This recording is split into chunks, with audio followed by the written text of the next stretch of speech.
all been waiting for, naturally, the Christopher Reeve Superman.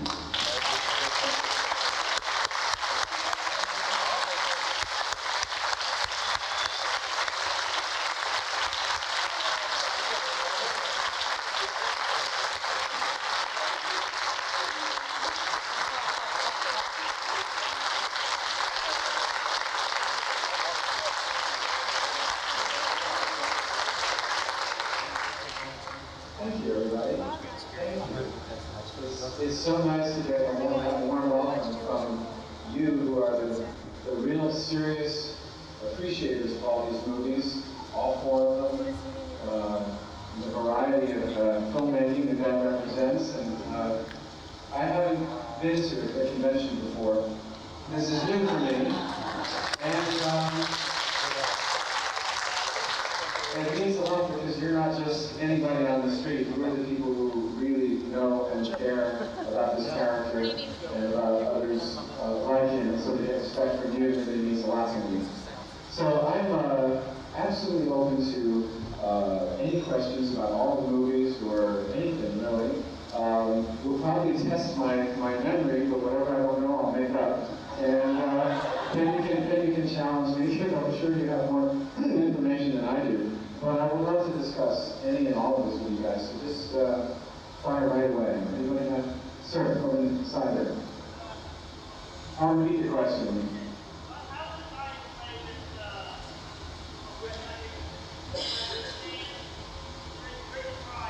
The question, yeah.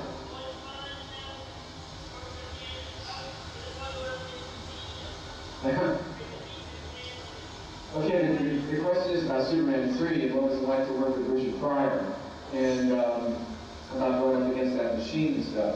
I'll tell you, in all of my responses here, I'm going to be very honest with you, okay? And I think I don't know how to do it any other way. Frankly, I think that was sort of a mistake, to be very honest with you, because it wasn't as pure as I would like to see the Superman films be. And I think what you witnessed over the four Supermans was a gradual kind of a distilling, if you will, or muddying of the water, kind of opposite metaphor there. But you know what I'm saying? Is that it started out with magic, and it kind of got less so as it went along. And the idea to have Richard Pryor, who is of course a wonderful actor and a wonderful comedian and all of that, but the idea of putting him in a Superman film changed the style very much from what was originally intended. You see, when Gene Hackman was cast as Lex Luthor, the idea was very specifically not to do anything that was too silly. I'll give you an example. In the original script, there were about 4 or 5 writers on the original script. And you all hear me okay, by the way, with these fans and stuff? Okay. In the original script, there was a scene where Superman's flying around through the sky, and he sees this bald guy down on the street, and he swoops down like to collar him, thinking it's Lex Luthor, but it's not. It's Telly Savalas, who turns around and says, "Who loves you, baby?" and gives him a lollipop. Now, that, as Dick Donner went through the script, he said, "We got to get rid of that stuff. That does not dignify the character. That does not deliver movie magic to our audience." So, you see, Dick Donner is America's greatest kid, and as you see his other movies, you'll probably love Maverick, which comes out like next week. He hasn't lost his vision about this kind of stuff. He doesn't want to play it on the audience. He wants the humor to be real and not silly like that. So he got rid of those kind of scenes. But then as the management changed, different producers, different director, different takes on Superman came along. And the reason Richard Pryor got this movie was one of the producers was watching him on the Johnny Carson show. And Richard Pryor happened to say to Johnny Carson, "I love Superman, it knocked me out, these movies are so great, da da da da." And knowing what he needs at the box office, they made a call to put him in the movie without an idea. And anytime you put somebody in a movie with no script and no idea, it's going to go wrong. So to be very honest with you, I liked Richard very much as a person, and I always felt we were going the wrong direction in the movie in those scenes. To be wrong. Sir, out here.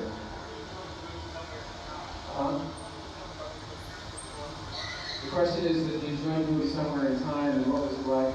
Thank you.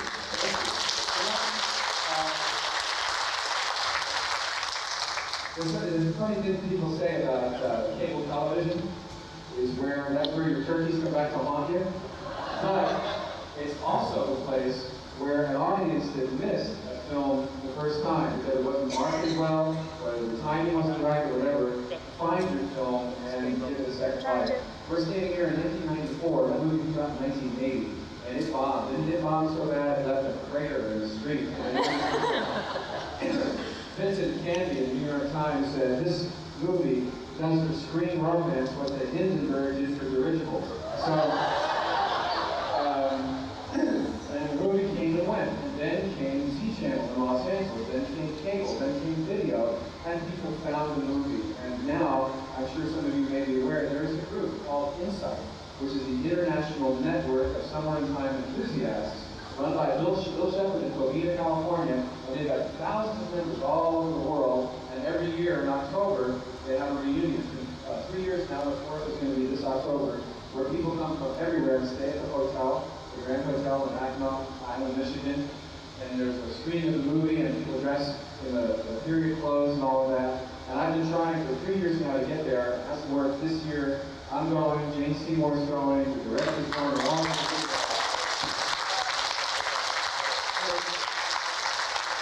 We're just so gratified how the movie is received by the audience, negative movies at least.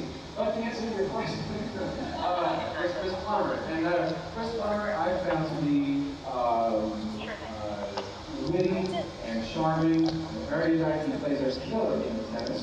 So I made the mistake of going out once sometimes to just have fun with him on the tennis court. But no, it's a serious business. And he also plays the piano beautifully.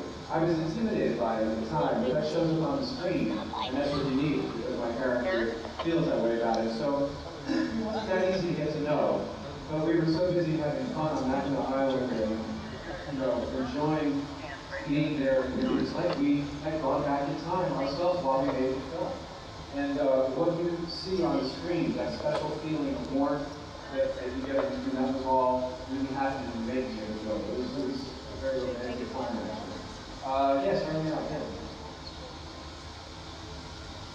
So I wonder if you could share your experiences with filming Morning Glory and your upcoming project for Okay. The question is about Morning Glory, which is a film I will bet nobody's seen in theaters, because it went like that. It lasted a week in New York, unfortunately. So this is a film, a very romantic story. It's the most romantic film I've done since Summer in Time. It's a love story set here in Georgia in the 1930s, 1939. And I play a drifter who gets a second chance in life, who was wrongly convicted and spent time in jail in Texas, and answers a want ad for a woman who needs some hired help up to her farm on the countryside here. And it's about how they gradually overcome their shyness with each other and fall in love. It's from a novel written by Laurel Spencer, who many of you may have read some of her books. And it's actually a nice piece of work. I'm pleased with it. I can't say that about everything, and I certainly wouldn't try to hustle you here. But it's a good little film, and it's available on Laserdisc now. So if you see that coming around, it's actually worth a look. And the other part of the question is, what am I doing next? I go, that's why my hair is called. Although you should know that my hair isn't really black. I hope that doesn't come to a shock. It's closer to this, but this is a little longer than usual. I'm doing a movie for MGM, which will come out December 16th, called Speechless, with Michael Keaton and Gina Davis. And I play Gina Davis' fiancée. And it's a comedy about what goes on behind the scenes as two guys try to run for the Senate. It is a comedy, actually, that kind of where life imitated art, because James Carville, who was writing for Clinton, and Mary, what's her name, was writing for Bush, and they met and got married. This script was written before that happened, but you'll never believe it. But it's a comedy about them in the New Mexico Senate race. And I play her fiance, who's a network news reporter, who distinguished himself in the Persian Gulf War and is referred to as Baghdad Bob. Who stood there courageously as this got missiles flying overhead. It's kind of a setup of that NBC correspondent, Harvey Kent, this kind of stuff. It's a very funny script. Getting a polish right now by Carl Winkler, who's the head writer for Seinfeld. And we start next Thursday in Santa Fe. And then I'm going to tell you, you guys will be the first to hear, because I just got the offer yesterday, Friday, maybe Saturday. I'm going to do another science fiction film. I'm going to play. I'm very, very thrilled about this, and nobody knows about it. You are the first to hear about it. It'll probably be announced next week sometime, whatever. We're just starting to make the deal. But I campaigned very hard for this and managed to get it out of competition. It's a remake of the British film from the 50s called Village of the Damned, to be directed by John Carpenter.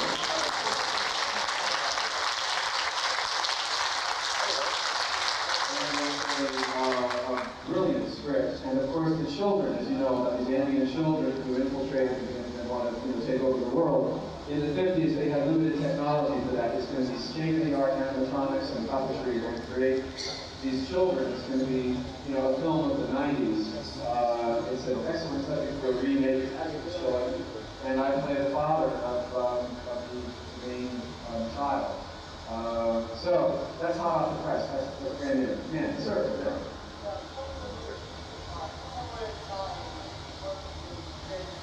Right.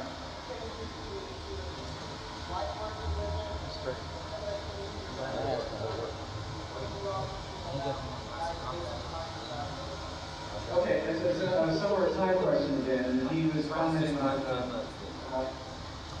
screen chemistry between myself and Jane Seymour. And wasn't anything like that, how much acting was that? It was minimal acting, okay? And how do I feel about time travel? I've always been fascinated by that. But I'm lucky because in my job, in acting, I feel I get to time travel all the time anyway. One of the cool things about acting is the given circumstances can take you from, the Middle Ages to ancient Greece to the future to wherever. So it's just a quick leap of imagination you go there. And when the production is properly designed and with costumes and script, whatever, you really can believe. So I feel that, 25 years as an actor now, I've gotten through a lot of time travel and I love it. Sir, let's stop here. Well, thank you.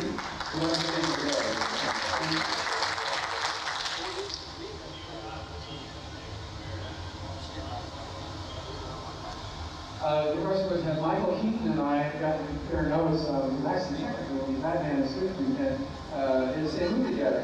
I'm sure that's not how they're going to market it, I'll tell you that. It's funny because I think it's fair to say that actors live very much in the present moment. You do a job and you love it and you file it away. And I sort of we did a reading last week in Los Angeles. He was sitting right next to me. We read the script. And it was only as I was driving away, I thought, matter of fact, it's kind of funny to look at it, Batman and Superman. It didn't occur to either one of us because it's so focused on the script. At some point, when the moment is right, I'm sure we'll have a couple laughs about it. But right in the front.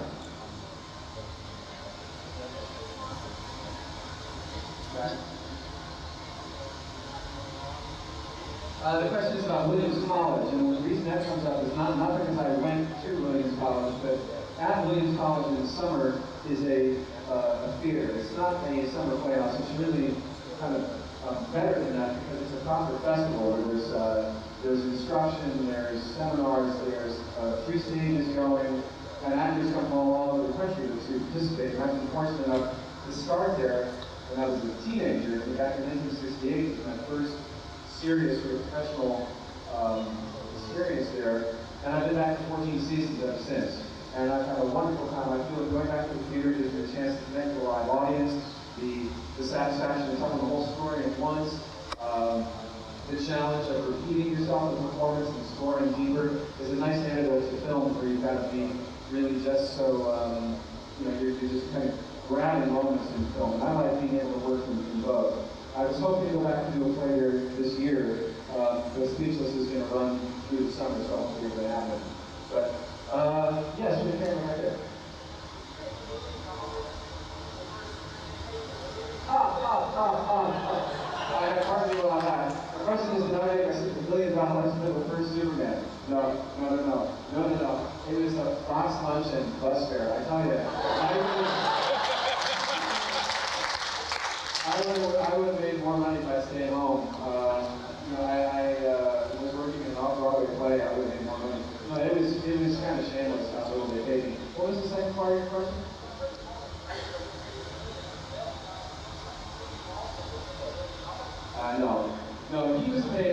called stunt casting, which is a technique they use in Hollywood sometimes. The fear had been, back in 1976, that the Superman film would not be perceived as being worthwhile screen entertainment. They had to get it out of the comic realm and up into 70mm big screen action. So at first the thought was, let's get somebody really famous to play Superman. And you wouldn't believe who they called. Robert Redford. Robert Redford. And who were down to Sylvester Stallone. No, that would have been great. They moved on to Clint Eastwood, think back a little bit, and finally ended with Steve McQueen, who for some reason didn't want to do it. The fact that he was well into his 50s by then, I think didn't make any difference, but it's just bizarre how they think about it. Finally they decided, well, let's get someone known, let's do that. But who are we going to get that the audience has heard of? And so they decided to throw money at Marlon Brando, and he was paid $2.3 million, I think it is, for 12 days' work. And you figured out what it was per second. I mean, it's just, you know, terrifying. And huge penalties if they went over it and all that. It was, but they got their money back big time. So I guess it was worth it. Man, you're there.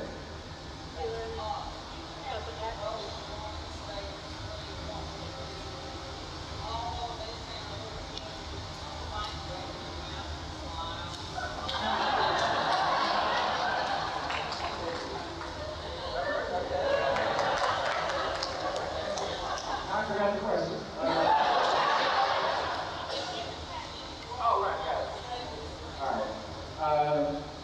This time moment is offering me any part I want to stay the screen. My problem is I can't think of one. What happens is I don't have an agenda, like, you know, by 30 I should do this, by 40 I should do this, by 50 I should do this. It's more an instinctive response to a piece of material and a desire to mix it up. So, like this year, for example, I've just finished doing a very tense psychological thriller called The Reinhardt Theory with Joe Montana, which is really intense. I think it's going to be pretty good. That'll come out in October. So I'm going to do this lighter than air comedy and then a science fiction. That's my idea for the year. To be able to, you know, and what would have made it perfect was a trip back to the theater in the middle of it. But, so I like to mix up the styles of what I'm doing and then just, you know, pick the best material that comes along. Obviously, mixed results. So, man.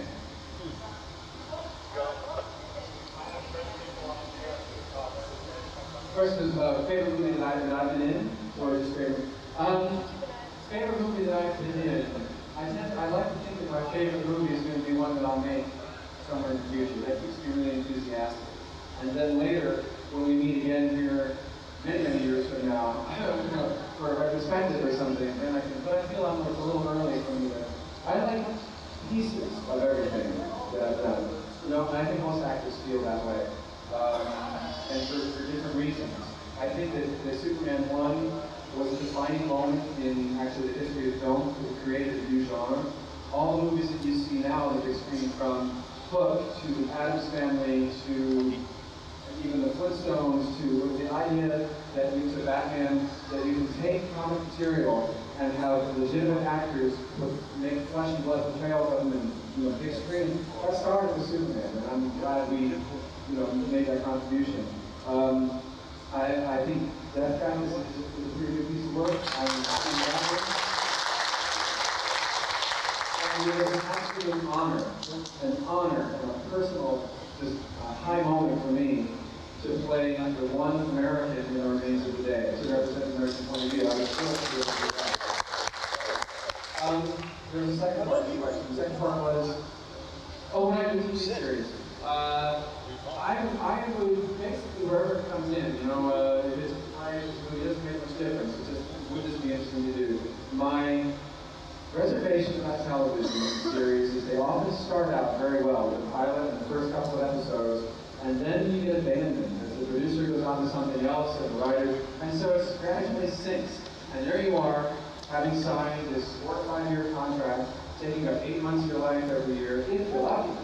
And the quality is going down, and you get more and more desperate. That's if you're lucky. If you're not lucky, it bombs anyway and goes off the air, and now you got to probably getting your next job. So it doesn't look that much like a winning situation to me. I think that a lot of what gets on the air plays down to the viewers too much. They're basically just, you know, setting stuff up for their advertisers. I have not yet read a series where they offer me about half a dozen of them every year. I have not read one where I go, yeah, I have to do this. Just, maybe sometime. The way back. I want to take a moment to say thank you after seeing you in a couple of stage productions across the country and seeing your film and television work and seeing your versatility. It kind of pumped me in the backside to go ahead and start acting again myself. I want to say thanks. Thank you. Thank you.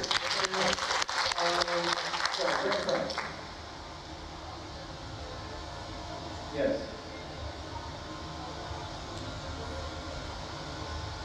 The question is about the Seawolf, which is on TNT. Was 93, with Charles Bronson. And do I like doing that kind of theory thing? See, to me, it doesn't matter whether it's now, the future, the past, whatever. It's all the story. The story of the Seawolf is really interesting. Really good versus evil on this voyage in this ship. Tell you what my problem was with that. Not Charles Bronson, very nice man and all that. The problem is, when you're working on a very low budget, sometimes they get into physical constraints, which you, the audience, don't really know anything about. You're sitting there thinking, they must have meant this if it's on film. That's a logical assumption. You assume they have all the resources at their disposal. They must have intended it to be that way. And what the audience cannot realize is, that's it. We only rented the boat from like May 1st to May 15th. So whatever weather we got, that's what we had to shoot. And the problem I see with that movie is that Jack London knows something which was very atmospheric. You need a fog, you need a sense of them being isolated, you need to be cold, foreboding, water dripping off people's necks all the time, puzzling. It's a very gloomy atmosphere. And we had to shoot it in Vancouver in May, where it's balmy and sunny and nice pleasant little breeze in the afternoon. And they're putting all kinds of filters on to try to make it look. And I get disturbed by that. I mean, I keep thinking, why can't we just shut down, do something else, wait for the weather? Because you can't. And more and more with movies, they just build it anyway. And that's why it's so hard to make a good movie. You think the hardest to make a good movie, because everybody's got to cooperate and want the best. And even at the hardest time, they didn't cooperate, the ones who spend the money, because art and money don't really equate in their minds, unfortunately. Sir.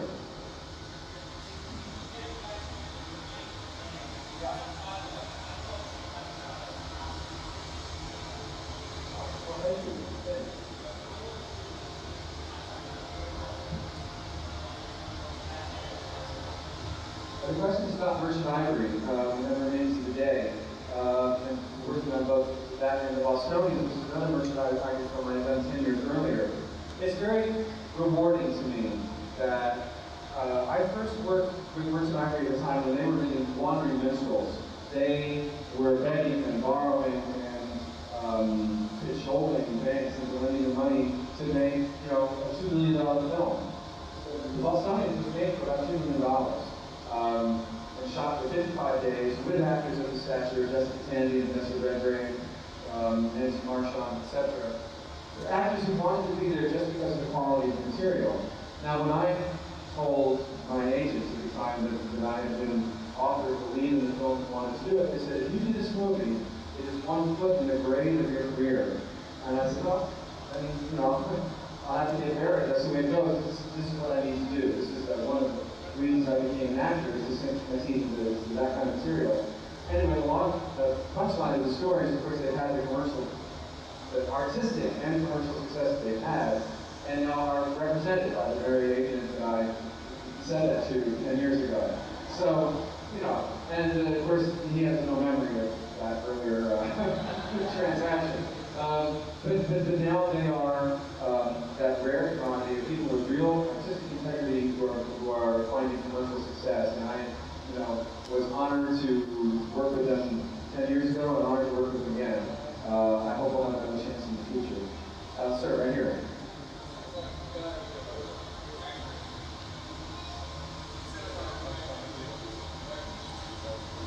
The question is, would I like to get into directing at some point? Yeah, I would. It's funny, there's one of the agencies in Hollywood has a t-shirt. The t-shirt is a cartoon. There's an agent sitting behind a desk. And remember way back in RCA, picture made, the directors of a little dog looking into the control. Well, the dog is sitting at the agent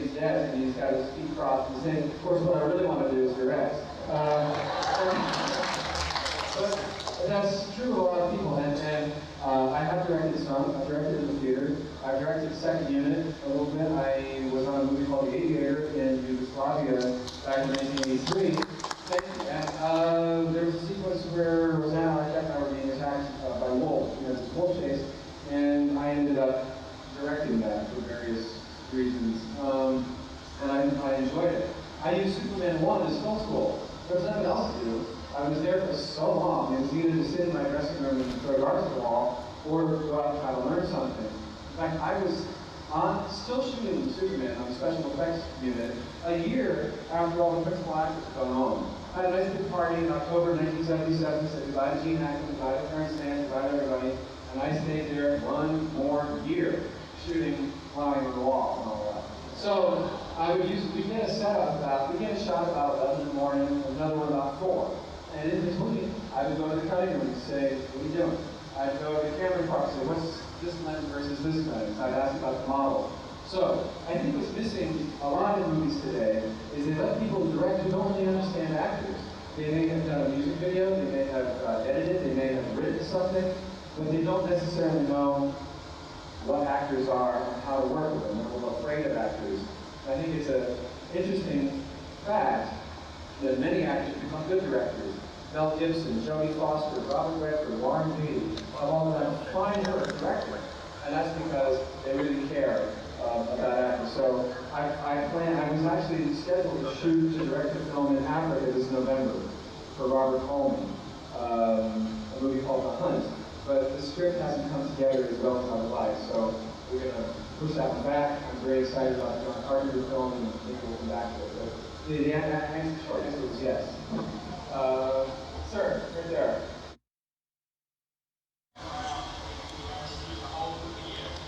Well, that's interesting how it happens. It's the format and the time and the difference between film and television. Well, what happened with Superman 1 is the actual film ran in the theater 2 hours and 21 minutes.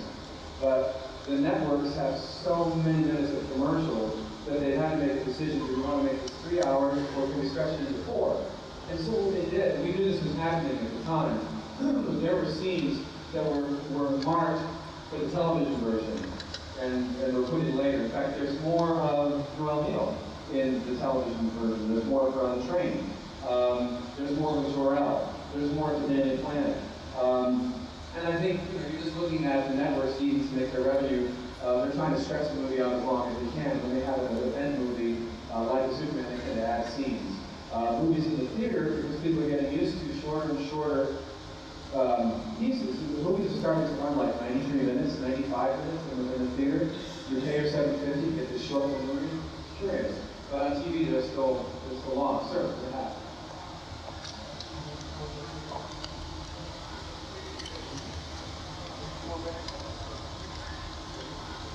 Right. Well, here's what happened. It's about Brando and why did he come back for part 2. And that is simply lawsuit. It's as simple as that. It's a very unattractive side of the business, but it happens. It was decided, there was a dispute about Brando's participation in part 2. And it was decided that rather than get involved in a heavy lawsuit with him, they were cutting out of the picture. It was devastating to me, to be honest, because I felt that it kind of devalued Superman as a heroic figure to go to the Fortress of Solitude and talk to his mother. It's just not epic, you know what I mean? It's just not up there. Not that moms don't have great advice, but on some of this stuff, like how do you save the world, you need to talk to your father. You know? So they basically replaced those scenes with Suzanne York. Basically the same scenes, but played by Suzanne York.